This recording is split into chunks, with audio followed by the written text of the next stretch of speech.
Oke, assalamualaikum warahmatullahi wabarakatuh. Ketemu lagi di Gria Entok Channel. Oke, ini kali ini kita baru aja kasih pakan ya. Jadi ini mereka ini baru aja makan. Dan emang gua jadwalin untuk kasih pakan itu di kandang Gria Entok itu di siang hari dan juga malam hari seperti ini. Dan sekarang ini pukul 10 waktu Indonesia Barat atau 22:00 waktu Indonesia Barat ya. Kenapa gue ngambil kasih pakannya malam? Karena yaitu sebenarnya masalah kesibukan aja cuy ya, bukan karena sengaja gue kasih pakan malam, karena emang kesibukan di pagi hari dan sore hari itu sangat padat sekali. Jadi gue putuskan untuk kasih pakan tetap 2 kali, jadi diganti siang hari dan juga malam hari seperti ini cuy ya. Sempat ada pertanyaan di video-video kita itu yang menanyakan kapan entok bertelur cuy ya, jam berapa entok bertelur. Nah sebenarnya pertanyaannya bukan itu cuy, pertanyaannya adalah kapan dan jam berapa kondisi di kandang kita itu mengalami ketenangan gitu cuy ya. Jadi entok itu dia akan bertelur saat semuanya terasa tenang bagi dia cuy ya. Jadi induk-indukan entok itu dia bertelur saat kondisi mulai nyaman seperti itu dan juga tenang. Nah kebanyakan entok itu akan bertelur di saat malam hari, karena kondisi di malam hari itu akan lebih tenang dibandingkan di siang hari atau di pagi hari ya. Jadi mereka ini bertelur itu sebenarnya bukan nyari jam berapanya, tapi nyari tenangnya seperti itu ya. Karena untuk di malam hari itu pasti lebih tenang dibandingkan untuk di pagi atau siang hari. Kenapa? Karena ya selain di kondisi kandang yang bising, karena ada manusia-manusia itu kan dia beraktivitas di pagi nyampe siang dan sore hari ya. Jadi itu padat suara-suara, itu membuat mereka belum mau untuk bertelur, dan mereka akan mencari waktu di mana di kandang tersebut itu kebisingan dan juga suasananya itu tenang bagi dia kayak gitu. Karena memang bertelur itu bagi entok atau mungkin kebanyakan unggas lah, dia merasa lebih aman ketika suasananya tenang. Nah dan gue tambahin lagi untuk entok itu bertelur sebenarnya pengaruh juga dari pakan atau nutrisi yang kita berikan ya. Semakin bagus nutrisi atau semakin banyak protein yang kita berikan, itu biasanya akan berpengaruh pada jumlah telur yang dihasilkan, dan juga mungkin besar kecilnya telur itu juga sangat berpengaruh sekali.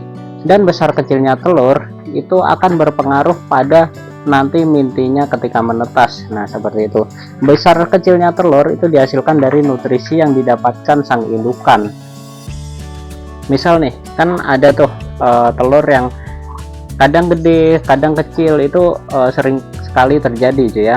Nah itu disebabkan kadang kita ngasih pakan nutrisinya itu kadang kita kasih pakannya bagus, besokannya lagi pakan asal-asalan atau asal kenyang aja, itu juga berpengaruh ke besar dan kecilnya telur. Karena balik lagi itu telur itu dihasilkan dari nutrisi yang diserap oleh si indukan kayak gitu.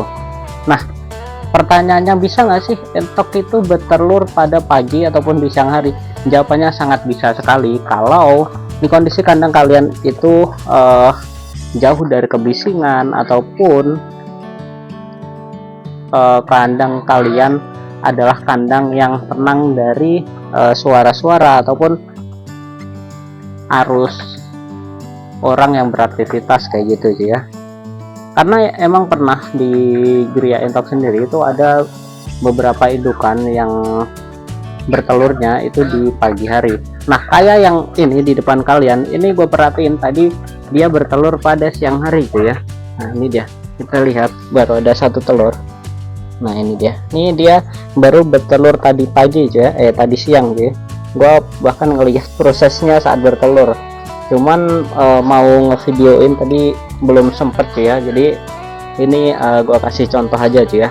Nah seperti ini besar telurnya telur ini masuk yang lumayan besar ya untuk ukuran telur entok. Itu pengaruh dari nutrisi. Ada yang bilang yang penting entok itu kenyang aja, nanti pasti nelur. Ya pasti, dia juga pasti akan kawin dan juga nanti menghasilkan telur. Cuman telur yang dihasilkan itu biasanya kalau asal kenyang aja itu biasanya lebih kecil, dan nanti akan berpengaruh pada minti yang dihasilkan. Itu pertumbuhannya biasanya berbeda karena nutrisi dari dia masih janin itu kurang memenuhi gitu ya, jadi akan berpengaruh pada nanti dia besarnya nanti si mintinya itu ketika dia menetas ya, seperti itu. Nih, jadi ini adalah satu paket, satu jantan dan 4 betina entok jumbo yang ada di kandang Ria entok ya. Nah, jadi di depan ini adalah pejantan dan juga ini adalah permaisurinya ada 4 ekor ya.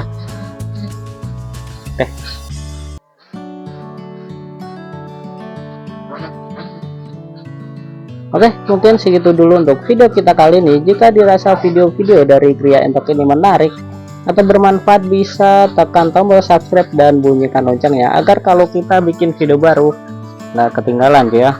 Dan buat kalian yang membutuhkan entok jumbo atau entok rambon untuk diternakan, bisa langsung hubungi nomor yang ada di banner ini. Sekian dulu, wassalamualaikum warahmatullahi wabarakatuh.